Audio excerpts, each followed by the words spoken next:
ടൂറിസ്റ്റുകളായിട്ടുള്ള ആളുകൾ, ലക്ഷക്കണക്കിന് ആളുകൾ വന്നു പോകുന്ന ഒരു പ്രധാനപ്പെട്ട ഒരു സ്ഥലമാണ് കൊച്ചി. ഫോർട്ട് കൊച്ചി ലോകപ്രസിദ്ധമാണ്. അപ്പോൾ നമ്മുടെ സാംസ്കാരികമായിട്ടുള്ള, പൈതൃകമായിട്ടുള്ള, നമ്മുടെ പാരമ്പര്യമായിട്ടുള്ള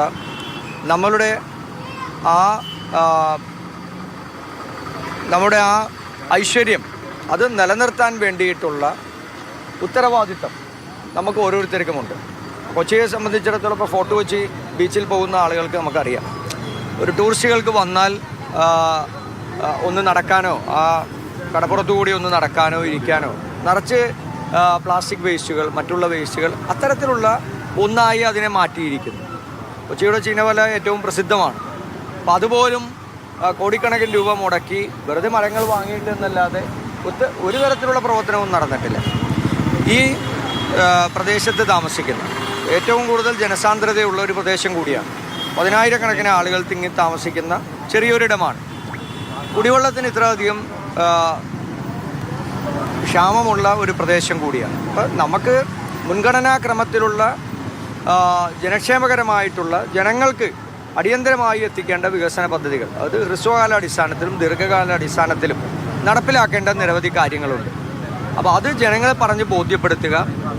കഴിഞ്ഞ 10 വർഷക്കാലത്തെ പിണറായി സർക്കാരിൻ്റെ ഒരു സർക്കാർ കയ്യിലിരിക്കുമ്പോഴാണ് 10 വർഷക്കാലം ഒരു ജനപ്രതിനിധി ഇവിടെ നിന്നുണ്ടാകുന്നത്. സ്വാഭാവികമായും കുടിവെള്ള പ്രശ്നത്തിൽ പോലും പരിഹാരം കാണാൻ കഴിയും. കൊച്ചിയിലെ ജനങ്ങൾ ഇന്ന് എത്ര രൂപയ്ക്കാണ് കുടിവെള്ളം വാട്ടർ അതോറിറ്റി കൊടുക്കുന്ന? 1 പൈസയ്ക്കും 2 പൈസയ്ക്കൊക്കെയാണ് 1 ലിറ്റർ വെള്ളം കൊടുക്കുന്നത്. ഇവർ വാങ്ങുന്നത് 15 രൂപയ്ക്കാണ്. 10 രൂപയ്ക്കും 3 രൂപയ്ക്കും 3 രൂപ മുതൽ 15 രൂപ വരെയാണ് വെള്ളം വാങ്ങുന്നത്. ഓരോ വീടുകളിലും ജാറുകളാണുള്ളത്. മനുഷ്യർക്ക് വെള്ളം കൊടുക്കാതെ എന്ത് വികസനമുള്ളത്? നാട്ടുകാർക്ക് വെള്ളം കൊടുക്കാതെ. അപ്പോൾ അവർക്ക് വെള്ളം കൊടുക്കുക, അടിസ്ഥാന സൗകര്യ വികസനങ്ങൾ, ജനങ്ങൾ ആഗ്രഹിക്കുന്ന തരത്തിലുള്ള വികസന പ്രവർത്തനങ്ങൾ നടപ്പിലാക്കുക. ഈ സർക്കാരിനെതിരായിട്ടുള്ള എല്ലാ ജനവിരുദ്ധമായിട്ടുള്ള കാര്യങ്ങളും, കേരളത്തിലെ എല്ലാ വിഭാഗം ആളുകളും അനുഭവിക്കുന്ന ദുരിതങ്ങൾ ഈ തെരഞ്ഞെടുപ്പിൽ ഞങ്ങൾ ചർച്ച ചെയ്യും.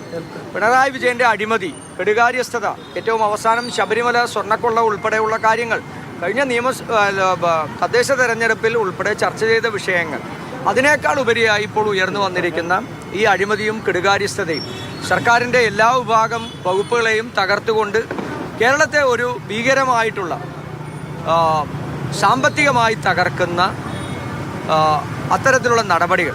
6 ലക്ഷം കോടി രൂപയാണ് കേരളത്തിൻ്റെ പൊതുകടമെന്ന് പറയുന്നത്.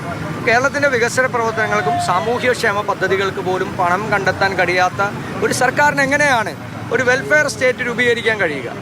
സാധാരണക്കാർക്ക് എങ്ങനെയാണ് ഒരു സഹായം എത്തിക്കാൻ കഴിയുക? ഇവിടെ 2 ആശുപത്രി ഉണ്ട്, ഫോർട്ട് കൊച്ചിയും കരുവേലിപ്പടിയും. 3 ആശുപത്രിയാണ്. അപ്പോൾ ഈ 3 ആശുപത്രി നിങ്ങൾ പോയാൽ നിങ്ങൾ മാധ്യമപ്രവർത്തകർ നിരവധി വാർത്തകൾ കൊടുത്തിട്ടുള്ളതാണ്. ഈ 10 വർഷക്കാലത്തിനിടയ്ക്ക് എന്ത് പ്രവർത്തനമാണ് അവിടെ നടത്തിയിട്ടുള്ളത്?